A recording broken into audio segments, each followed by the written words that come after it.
I just heard one of the most foolish quotes that I've ever heard in this coronavirus thing. Someone said, if you stop moving, the virus won't move. But if you move, the virus moves with you, and therefore you infect others. So therefore, it justifies the lockdown. But what happens after a national lockdown of 21 days? Because we would find ourselves in the same situation that we were before the national shutdown. I don't see people sanitizing areas, going, spraying in shacks, giving people immune boosters. It's just shutting people down in their houses with their viruses. When they come out, they'll come out with those viruses, infecting others like before. For now, they're infecting those who are closer to them. Nothing has been done to kill the virus. From a medical perspective, you're waiting for China, Germany, United States to provide us with a cure, a vaccine, the whole continent of Africa. And you know what is said in all this? We've got the poor who live from hand to mouth, day to day, while politicians, they're still earning their salaries. Month end, their bonds, car payments would have been paid. We've got bodies like is it the Council for Scientific Industrial Research? You don't know what is their purpose. They're budgeted for.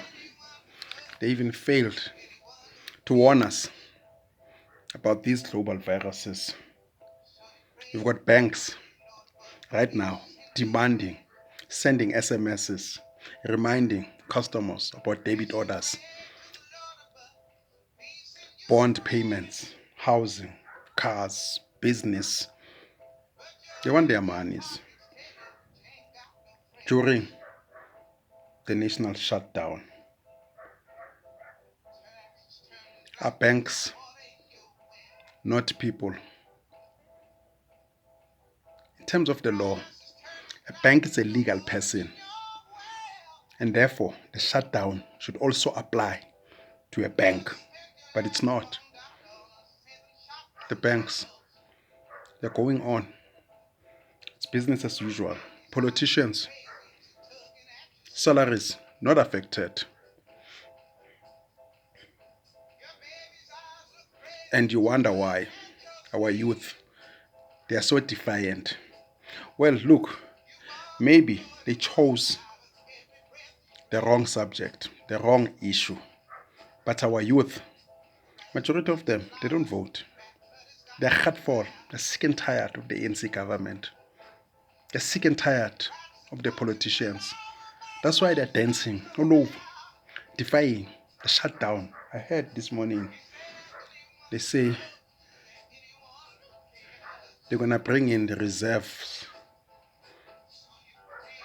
soldiers to assist our youth. People, they're tired. After 21 days, they might want to extend this. And a man in the shack, Alexander Danzani, he needs to go out and sell something. Hawkers, where will they find money to buy food? Because you see now, it's only companies and retailers belonging to these big companies or corporates that are opened, and a few spaza shops. Majority of the people are confined to spaza shops. These are Pakistan. The very same spaza shops that are selling poison, rubberish eggs, nonsense, fake products from Somali. They say, no, go buy spaza shop, Umbalul. with pride. They say, go buy there in your spaza shop. South Africans don't own spaza shops. Spaza shops are owned by foreigners here who are selling us illegal goods. Fake Coca-Colas filled with batteries, acid.